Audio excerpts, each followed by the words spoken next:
of Shabbos Parshas Reeh, and it's Mevorachim. It's the blessing in the month of Elul. So the Rebbe says like this. This is the Farbrengen. Okay, it says. Hold on a second.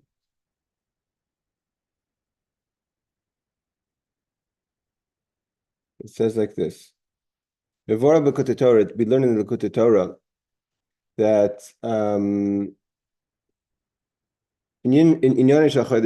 about the ideas of Elul. Elul, and the month of Elul is Me'irim Yud Gibel Midas Harachmim. We have the 13 attributes of mercy. Mikol Mokem, Nachshavim Yimei Elul Yimei Sachel. Even though we have the 13 attributes of mercy in the month of Elul, still they're considered weekdays. It's not considered a chag. That's one of the points the Alter Rebbe talks about in the Likutei Torah of Elul. Like my Rosh Hashanah v'Yom Kippur, not like Rosh Hashanah and Kippur, which also has the shining of the 13 attributes of mercy. Nevertheless, it's considered a holiday, and because of that, it's considered a holiday. Because the whole idea of Elul is not that it's a holiday. Its idea is that the king is in the field, so to say, casual, and before the king goes into his city and his chambers, is he passes through the field. And when the king is in the field, the people of the city go out, the kabel panei melech, to meet the king. And the king meets them with a happy, radiant face. He shows a very encouraging and loving face to everyone. And because of that, he makes himself available that anyone who wants could go and approach the king and give over whatever it is that you want to ask him about. And this is an example that the Alter Rebbe gives in the Likutei Torah to the month of Elul. But when the king is in his chamber, in his palace, not everyone has access to the king. Only certain people. And it's not only even people who have a good relationship with the king can immediately enter. You have to go through many doors and guards at the gates. And every time they check a second time, over and again, if the person actually has permission to go in. When the king is in the field, then anyone could go and approach the king and to give over what they want from the king. That's the idea. That's an example from on the month of Elul. That the month of Elul, hold on a second, the month of Elul is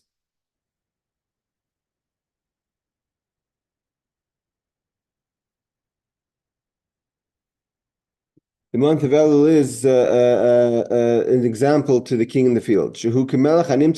Then Hashem's access to us is like the king is in the field. And that's specifically why the month of Elul is weekdays, because it's the idea of the access, that the king is accessible to us because the king is out in the field. And a person could do all the work you're allowed to do. It's not a holiday. You're not forbidden to do work. Works of the jobs of the week. We're starting the page 166 with the example of Elul. So it says, we're holding towards the bottom of the page. We're talking about that why the Alter Rebbe quotes in the Likutei Torah, why is Elul not holiday? Means it's not a Shabbos, or it's not a Yom Tov. It has the 13 attributes of the mercy. So that's the example of the king in the field. That specifically we don't. Mine starts at page 170, the PDF. 170. Let's see what PDF do you have? It shouldn't be 170, it should be 166. Oh, now it's 166. I don't know why it changed. Now I see it. There you go, perfect. So on the bottom page, weird. Yeah, maybe because it sometimes takes time to load up. So the idea is that specifically you could go to the king in the field, and that's the casual. That's why it's not a holiday. So the second paragraph from the bottom. So this is the idea of Elul. The idea of Elul is the king is in the field. That's specifically their weekdays. It's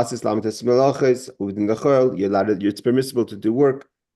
The call echad the kamosh hu ima uvdin the chol each person as they are in their mundane, in their weekly dress, so to say, in their weekly mindset, is yochel agila mechlim sabakashas. You could go to the king and ask what they want. L'chein omrim be'elul havaya oir v'yishi. We start saying, of course, everyone knows l'david Hashem oir v'yishi. I think it's chapter 26 or 27 in Tehillim every day, twice a day. Is that we v'toikim shofar, we blow shofar nel. Kol Pashat, it's the simplicity of the sound of the shofar. It's not a message specific, it's just a sound of crying out. Shemekasher pshitis hanefesh im pshitis atzmos baruch.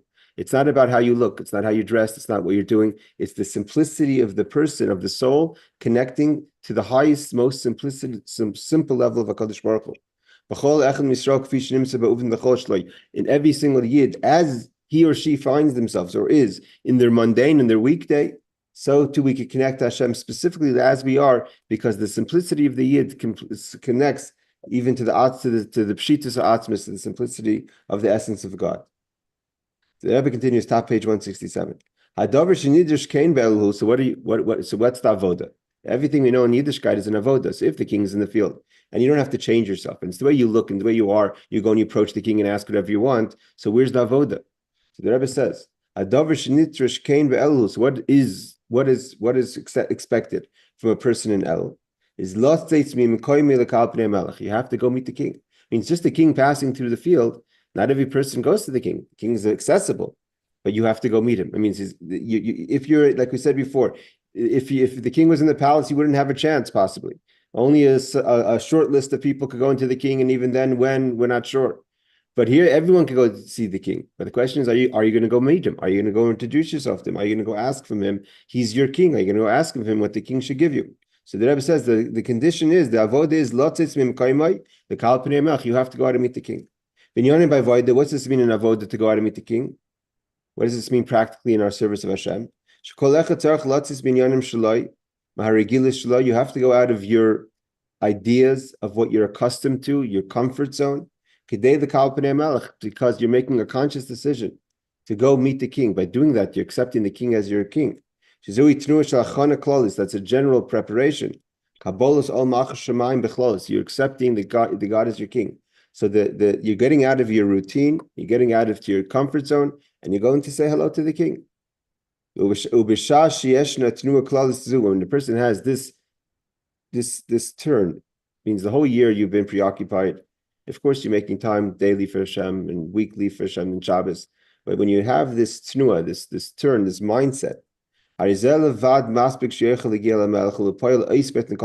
Rebbe says, just this idea that I'm going to meet the king. It's like the king is in the field. I have access to him. So therefore, that itself is enough, the Rebbe says, that you should actually go to the king. The Rebbe says, lifol means to affect oisbetin. Oisbetin is Yiddish, means to call out, to request. Kol habakashas, all that you need. That should be a good, sweet year. When does the idea of Elul start? When we bless the month of Elul. Means that even though this Shabbos, let's say today is Friday is the 26th, Shabbos is going to be the 27th of the month of Av, the Menachem Av. So the first day of Rosh Chodesh is Lamed Av. So we're not really in Elul on Shabbos and Varchim. And nevertheless, when we bless the month of Elul on Shabbos, that's already a hachana. We're starting to get ready. We're starting to get into Elul. In Yonish Shabbos Bechlal, what is Shabbos? The Rebbe says, the Shabbos blesses all the days of the week.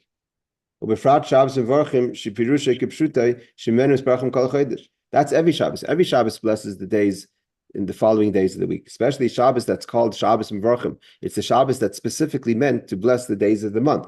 So its whole identity, so to say, beyond just being a regular Shabbos is that it's blessing a time outside of its 24, 25 hour space. And therefore it blesses specifically, it's connected to the days following Shabbos. Hey Aaron, because the avoda of Elul is that a person needs to accept upon himself the yoke, like we said, where's the avoda of Elul? The avoda of Elul is accept upon yourself the yoke of Hashem as king. That's the way you start the mindset of the Kabbalah's oil to meet the kings in the field. He says, "V'kivan since shechay deshel tzrich elis avoid the kabbalah sol malchus shemayim b'chlolis.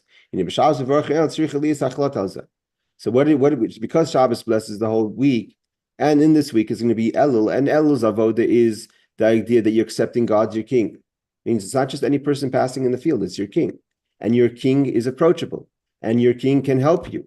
And you could ask your king to bless you for a good new year. So what's the hachlota? What's the avoda of Shabbos mivarchim Elul, the Shabbos that blesses the month of Elul? That you make the resolution. That's what I'm going to do.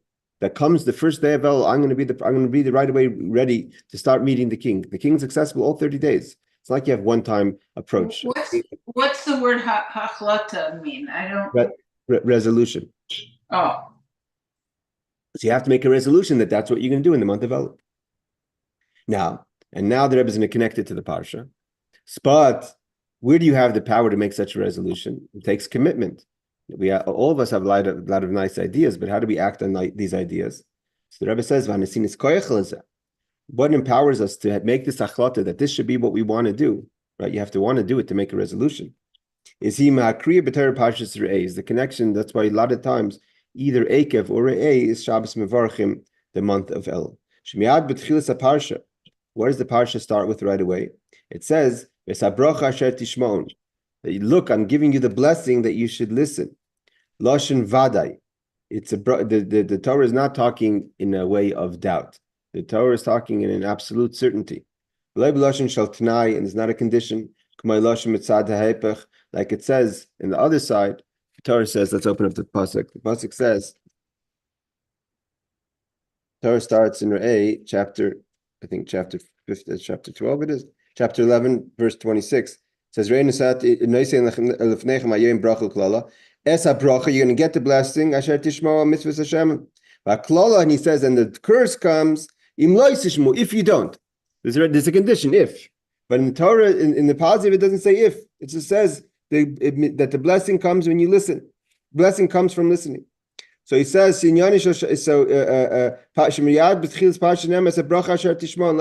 going to happen. This is an empowering. That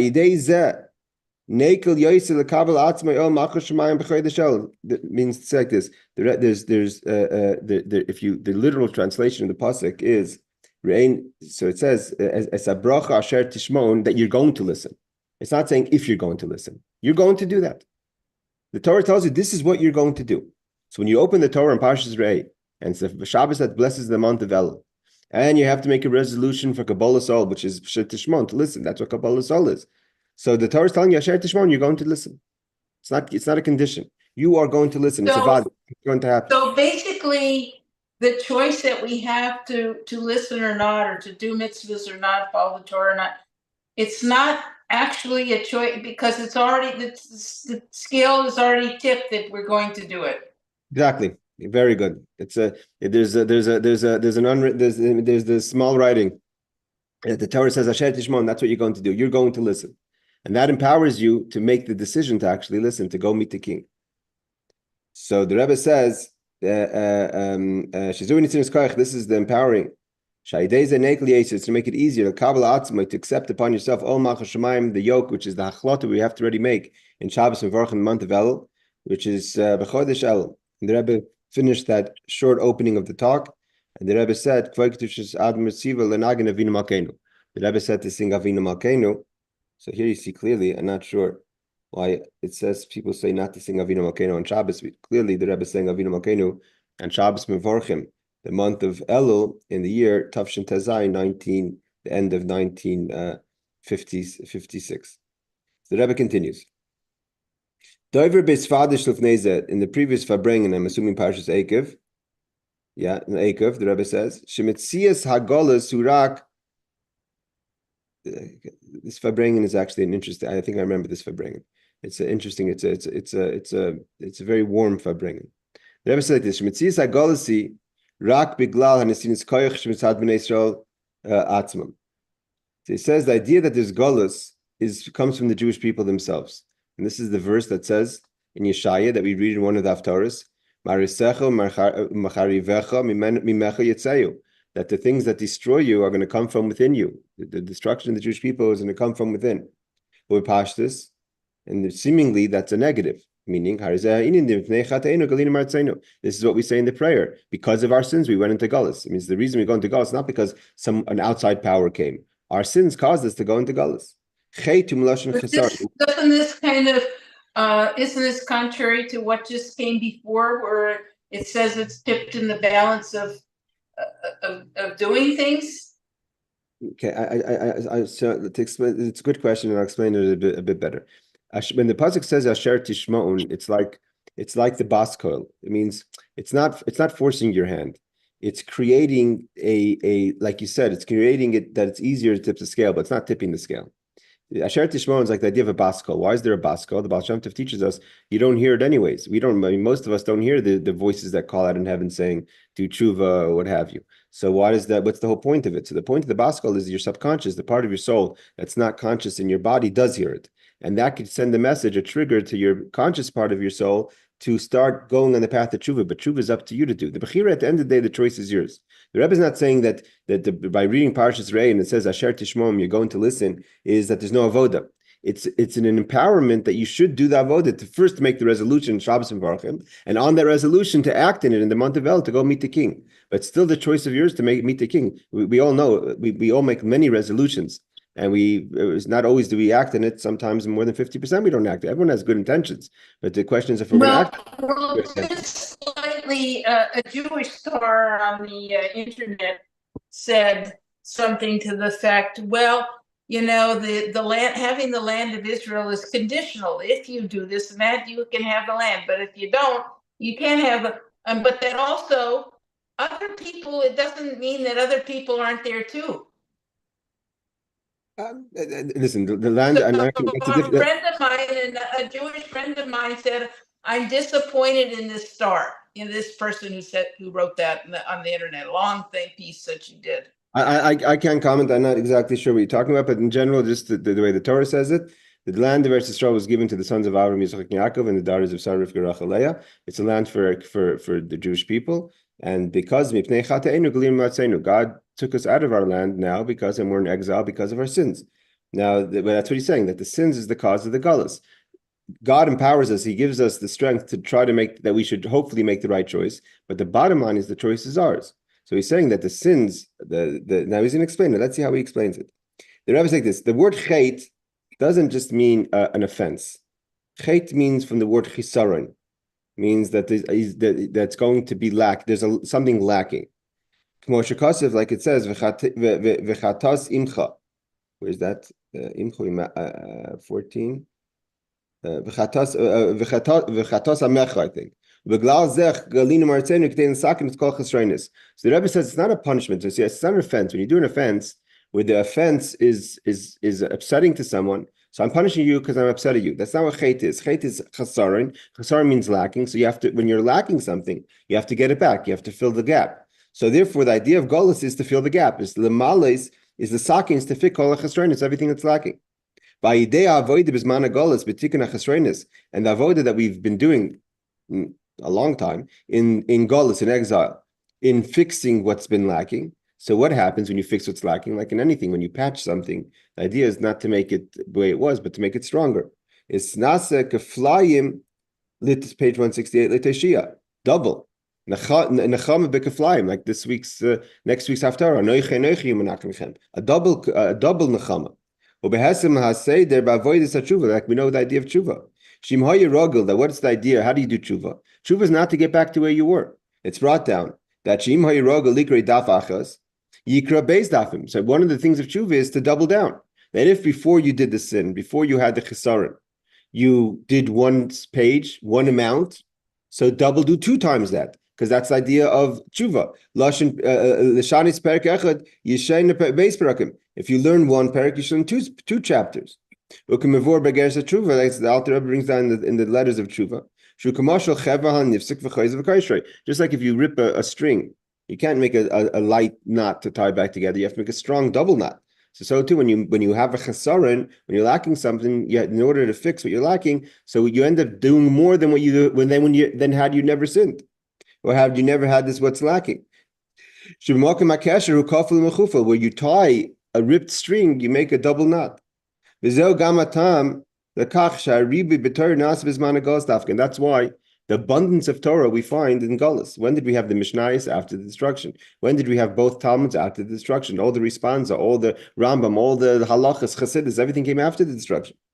Most of the oral law was Nizgala revealed in the time of exile. The Talmud Bavli, whether it's in the Babylonian Talmud, the Babli Yishalmi Halachic Babli, we know that even not only the Rebbes says not even the Talmud Yishalmi that was authored after the destruction, but the Talmud Yishalmi is less than the Talmud Bavli, which was authored in Gullus, outside of Eretz Yisrael. And we know if there's a question, if there's a disagreement between the Babylonian Talmud and the Jerusalem Talmud, the law is according to the Babylonian Talmud.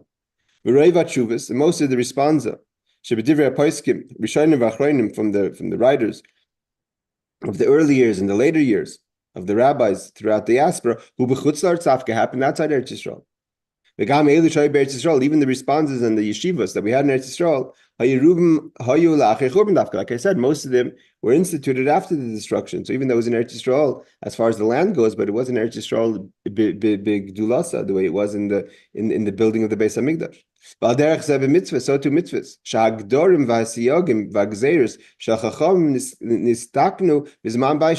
Most of the takanas, the laws that were instituted by the rabbis as ways of protecting the law, were instituted in the second temple. And after the second temple, which was less than the first temple, it was even more.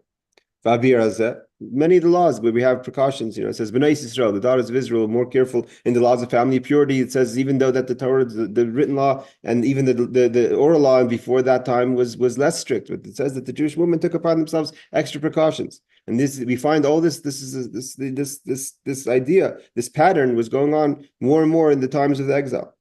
And the Rebbe explains that Pashtus, why is it like this? That's the whole point.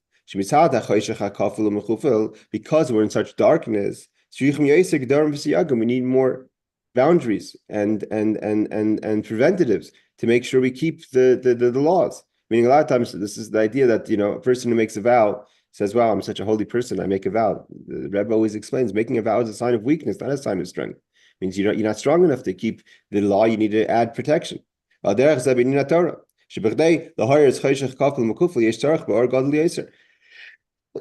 Excuse me. So in order that the Torah has to be penetrate the double darkness of the time of exile, we need to have more light. It means the light that the Torah was giving us, was emanating let's say in the times of the first temple and maybe in the times of the second temple, is not as strong as the light that's needed in the darkness and the complications and the difficulties of the time of Gullus. But the Rebbe says that that's not enough. And that's not enough of an answer to understand about the idea of Gullus. Why? What are you saying? That the person who sins gains, the person who's lacking gains. There's two people. One person, I had this conversation literally yesterday with someone here at work. Someone saying that, of course, and he said the Baal Tshuva is much better. The Baal Tshuva sinned, and therefore was able to reveal within themselves strengths that the tzaddik, the righteous person who would say never sin, doesn't have to reveal. We said now that most of the Torah was revealed in Gullus. Most of the laws were revealed in Gullus. So what do we see? It's like a double knot. The person who sins is gaining. The person who didn't sin didn't have all this available to them. The Rebbe says, only because a person had something that's lacking. Only then we get the extra light of Torah mitzvahs. Why? Because it's so dark. But it turns out that we're getting more because of the situation. What we've done caused it to be a greater light. So the Rebbe explains how it works. The idea is like this. This is the idea of tshuva. This is what's at the depth of tshuva, which is the month of Elul, is the month of tshuva and rachamim. Like we said before, when you have to tie something that's been disconnected, you have to make a double knot. Like it says, where the Baal Tshuva stands, the most righteous person can't stand on this place of the Baal Tshuva, of the person who returns to Torah. That's the idea of Golus. This idea that we were exiled from our land. That the Rebbe is saying is that the point is, it's not a chayta niska. It's not that the person this is the challenging debate of sin. But the idea is that in it, the point of the Golus is to reach the kaflayim l'teshia, the double salvation. Can do a palm like explained before. Shabagolis yeshna giluyim shel hageula asida. Specifically in the Golis, in the exile, there's certain revelations of the final redemption that we didn't have in the times of the house. When there's a light room, so you don't pay attention. That if there's more light or less light, there was never darkness. When there's darkness, you appreciate any kind of light, and you never know what the light is. Maybe the light is a very strong light. So he says, therefore, there's revolutions there's revelations in Golas that is coming from not just any light, it's light from the final redemption. But it's not revealed. And it's going to be all revealed in the time to come. Like it says, you want to have something to eat on Shabbos, you have to prepare on Erev Shabbos. When you Friday afternoon, you prepare for food, you can have what you eat on Shabbos. You want to have the light of the redemption, you have to work before the redemption. Today, in the vote of the time of the exile. Yes, we're bringing down great lights. Even greater lights that was in the times of the house of the temple. It's not revealed yet. It's going to be revealed speedily in our time. I just wanted to just explain. Then the Rebbe says the Maimer of Visamti Kad Kad. I want to explain what the Rebbe is saying over here. That the Rebbe had a question. That what you're saying is that the person who sins gains. So the Rebbe is not saying that it's not that this person who sins gains. That there's a purpose of the Gullus, and the purpose of the Gullus is that there's an inner light that's in the Gullus that only can be revealed when a person goes through the experience of tshuva, when a person goes through the experience of that the knot was ripped. At the end of the day, is where the knot was ripped, you have a double knot. That's the fact, and the double knot is much stronger than there was never ripped. So too, the Rebbe says it's not about that the person who sins gains, but there's something revealed very deep in the power of tshuva. That's essentially something you have. That light only gets revealed in a time when you need to dig into those resources that you have because of the fact that you're in a bad place or a dark place. So it's not saying that the point is not that you're gaining from the sin specifically, but there's when a person is in a dark space, you're revealing certain energy that you never would have had to tap into. That's why I was saying the lights that we tap into in the Gullus is even stronger than the lights in the time of the house, in the base of Mikdash. And the Rebbe is going to continue now in the Fabrengen. The Rebbe Dalet, the Rebbe says in 169, the Rebbe says that they ask them to sing the Maimer Nigun, and then they said the Maimer V'samti Kad Kad. Then I think that's part of the Haftorah. Then it says like this in Sif Hey. Doiver bisvadish lufneza. We spoke in the Fabrengen previously. Shemitzias hagolas he mitzad hanesinis mokim v'achshivas shmiyachsim. The Rebbe is now going to go into understanding more Gullus. The Rebbe says Gullus comes from the fact that we've given space to Gullus. We give recognition to Gullus. And the Rebbe explains, the verse says, that there's a great desert. This is a Sicho we've learned in previous years about from Parshas Eikev, that the person goes to a great desert and a wonder of a Noira, and it's overwhelming. And in the desert, there's snakes and serpents and akrav and vitzima, and there's thirst and there's no water. That's the idea of Gullus. So the Rebbe says the midbar is talking about Gullus. And akrav again in English is a scorpion. So there's snakes, serpents, scorpions. The Rebbe explains in that Sicha the scorpions represent, there's the hot venom, the cold venom. So we learned that Sicha, I think, last year. So the Rebbe says, what's the midbar? The midbar is talking about the exile. It's not a place that's meant for people to live in the desert. Regular people shouldn't live in the desert. What does it mean, not for a person? It's not for Adam Elyon. We're a reflection of Adam Elyon. Adam Elyon is Adam Kadmon. So it's not a place for Adam Elyon, for God above, man above. If it's not a place for Adam Elyon, it's not a place for Adam Atachton. Therefore, people don't live in the desert. Our voda is to be like Hashem. And if Hashem doesn't belong in a desert, we don't belong in a desert. Hagodol, that's the midbar. And this we learned the Sicha. What does it mean? Hold on, Aaron. What does it mean, Hagodol, the great desert? We're the few. There's many nations out there. Bekamos. Shaychli shiaschli sboin and lachshav oide godel hagodel bekamos. If v'meil mitat godel hagolis bekamos, shaykh shiaschli sboin v'lachshav oide godel hagodel bekamos v'siachas elav b'mitoich chashivas. A person may see, when you see the great other people, we're only a few, and you see how great the Gullus is, you may start saying it's that maybe if all the people are in Gullus and we're just a few, we're just the minority, maybe the majority is right. And that's the first way Gullus darkens a person's life. When a person starts getting overwhelmed by the numbers. I'm just one of a million people. So that overwhelms you. And that's the beginning of a person getting affected by the darkness of Gullus. Yes, Aaron. If we're not supposed to live in the desert, a lot of Israel is the desert. We turned it into something good, but explain that, because he gave us Israel. Eretz Yisrael is not a desert. There is desert in Eretz Yisrael. Eretz Yisrael is not a desert. Yerushalayim is not a desert. The Dan, Tel Aviv, Haifa. I didn't say all of Israel, but there is part of Israel. It's a desert, and people live there who are Jewish. Yeah, but it's not so. It's not as inhabited as. We're talking about the Great Desert, like in the Sinai Desert. Oh, okay. Bahanoira and overwhelming. I mean, of course, mankind. That's actually, but you're actually bringing up a very good point, and that's the depth of the avod of Gullus. That man was able to turn places like Las Vegas into an habitable place, places like Palm Springs, places that were traditionally not a place for people. That's our avoid, is to turn that into a place that we could live in. That's even greater than just avoiding. Palm Springs is different because it has the water there, the springs, waters, rivers. Bahar Noira, what's the Bahar Noira? This is again a Sicho we learned last week. Bahar Noira is the overwhelming.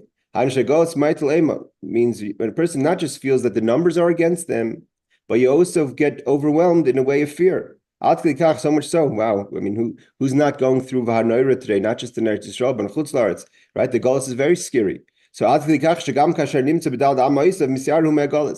what's the effect of fear? The effect of fear is it's not just that you're scared because you're facing it in front of you, but even when you're sitting in your own space, the idea of it scares you. Nachash, what's the idea of the snake?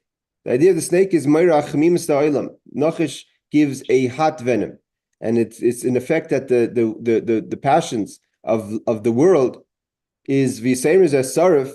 That not only does it give you, is it infusing in you the passions of the world, but sarif also means to burn. The venom of the world penetrates and burns through you so much. It burns through the person through and through, that the person's totally consumed with what the passions of the world. And then the next effect is akrav. Akrav is a scorpion. That a person, not only does the person have a burn for the world, but the person has a coldness to God. That's even worse than the passion. Passion, at least you could deal with. A person who's excited, get the person excited about God. A person is cold. What are you going to do to a person who's cold? The person has no excitement. And then what happens? You're thirsty. God says, gives you a thirst. Maybe the thirst will convince you to go and try to find mayim, which is Torah. You don't know what the thirst is. You have a thirst for something. You don't know that the thirst is, you can't identify the source that's going to quench the thirst. That's Torah. Ain't mayim Torah, that the thirst is for Torah. And that you have a thirst, you can't identify how do you deal with that thirst. You don't know where it's coming from, where it's leading you to. And where does this all start from? Where does a person get affected by Golas? When you think you're in this great desert, by thinking that the desert is so big and I'm so small, then starts the fear, then starts the passion, then starts the coldness, then starts the thirst you don't even know where the thirst is supposed to be fixed from. Means you make the world something important. You're giving value to Golas. Therefore, the Alter Rebbes says, he argued in the most strong way, and those people who try to explain that the idea of tzimtzum, that Hashem contracted, so to say, the light, that it means actually that there is no light in creation, or very limited light in creation. Because if a person thinks that, what do you want? Yeah, of course, God is great. But you made the world, you mitzamsim yourself, you contracted yourself, mamish, literally. And if you contracted yourself literally, we're in the world that's from the effect of that contraction. So what do you want from me, that I live in such a world? So the Alter Rebbe says, no, it's not Tzimtzum Kipshuta. It's not the way you think it is. It's about revelation. That because of the contraction, that God contracted himself in the revelation, that it's mamish, that it's an actual contraction, therefore there's a whole world, and the world is overwhelming. It could lead that you reach so far that you have a thirst. You don't even know it's for Torah. Because the tzimtzum means actually you're not connected. You say there's nothing for me in this world. There's very little godliness in this world. And the Alter Rebbe is not like that. It's only about what's revealed. But God is here, Sof Kalam is here, and as it always was. Our job is to reveal it. But Chas v'Shalom to say that the tzimtzum was actually that there is no light in this world. And the Rebbe explains 170. This is all the Rebbe has talked about the week before in the Sicho that we've learned last year. But the Rebbe obviously wants to add to that. I'm not sure we're going to get to the addition. The Rebbe says like this: the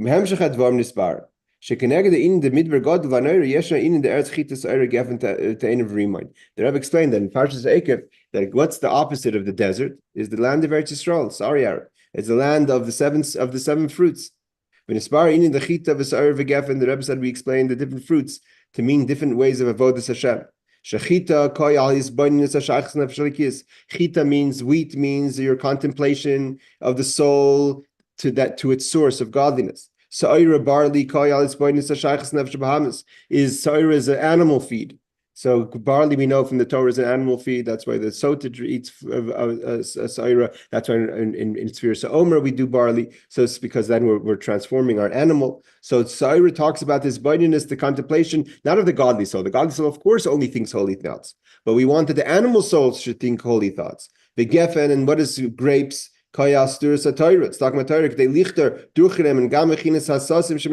that we should penetrate even the most hidden parts of the soul should be penetrated with Torah.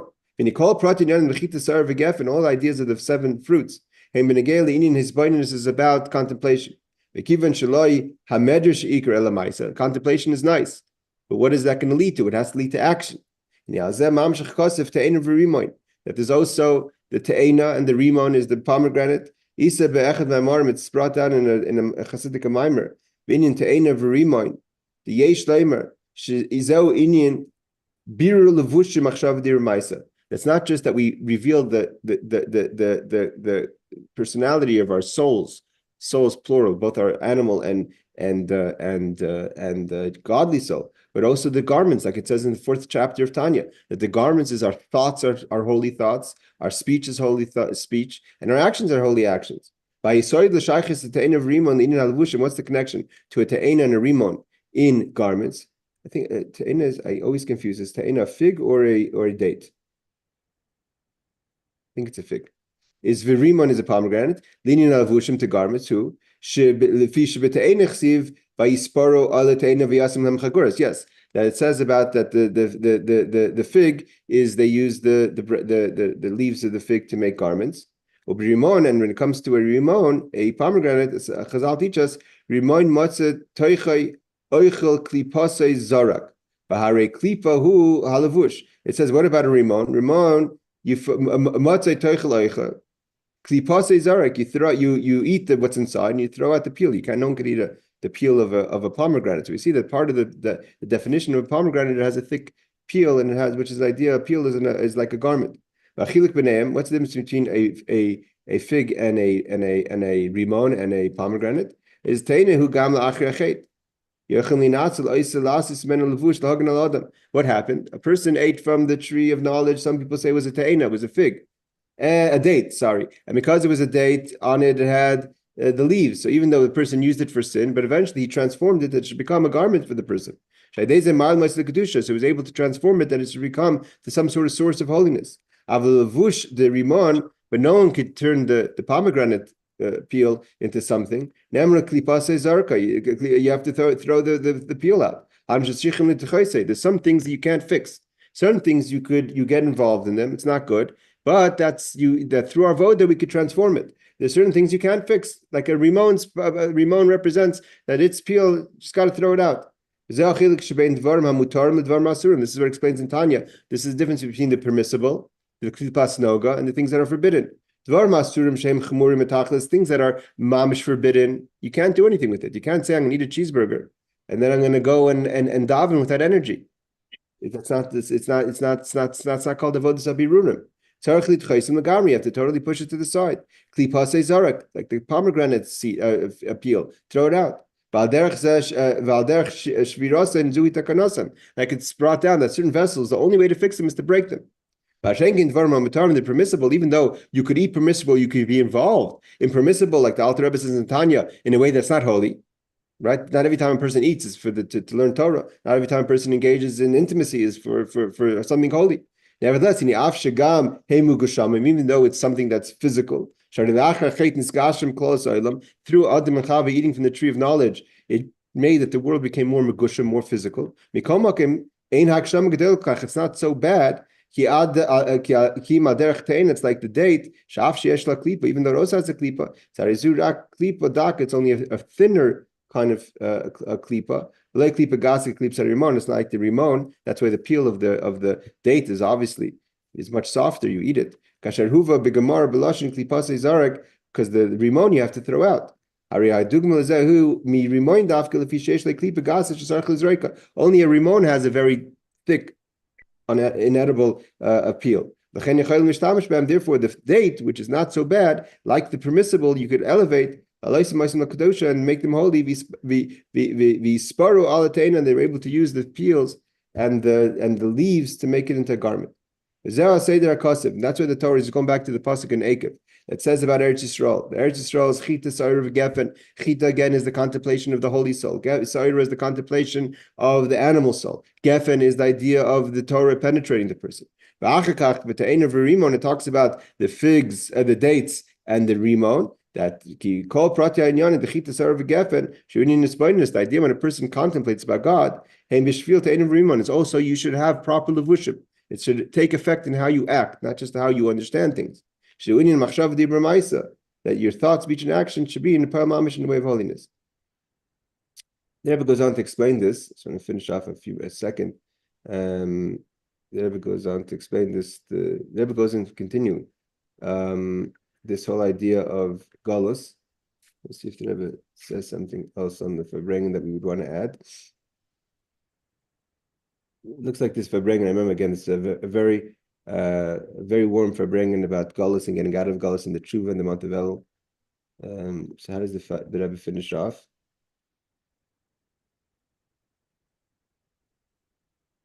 Let's learn the last page, 176. It says at the bottom, the Rebbe says like this: There's a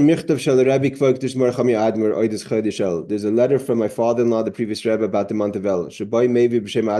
That the Rebbe brings from the Alter Rebbe in the name of the Torah Baal Shem Tov, a teaching of the Holy Baal Shem Tov. It says, Hamichtav nitfas kvar. The Rebbe says the letter has been printed. I just want to say one thing.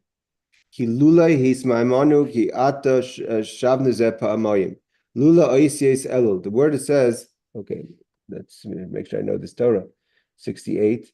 It says in Mikes. So it says it's talking about Mikes. It's talking about Lula hismamanu ki'ata shavnu zepamayim. I think it's talking that Yehuda is talking to his father. Then his father didn't want him to go back to take Binyamin. That was the condition Yosef made. He has to bring Binyamin. So Yaakov was hungry after a while. He tells Yehuda, "Where's the food?" So Yehuda says to his father, "Had we not waited, we could have been back and forth 2 times already. You didn't want us to bring Binyamin." So the Baal Shem Tov says the word lula is lamed vav lamed aleph. If you move the letters around, that's Elul. That Elul brings us back twice. Beze, which what does it mean? It brings us back twice. Beze fanei tshuva. There's 2 types of tshuva. Shuva klalis v'shuva pratis. Elul has to be a general time of repentance, means a general type of repentance. I'm returning to God.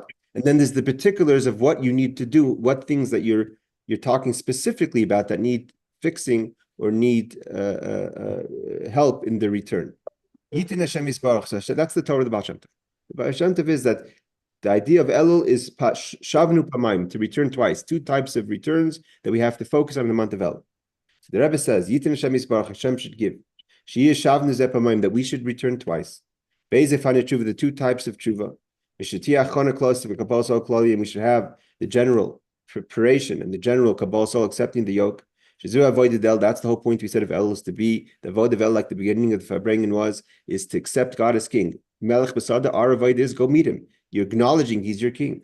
And Hashem should make that all our quests, everything we want, should be actualized, which means Shana Tova Masukah, we should be blessed with a good, sweet year, B'chol Anyanim, in all things, and it should manifest itself in Bonei, in blessings for children, Chayi, in health, Umezoyne for Parnasa, all in the way of Revich and abundance.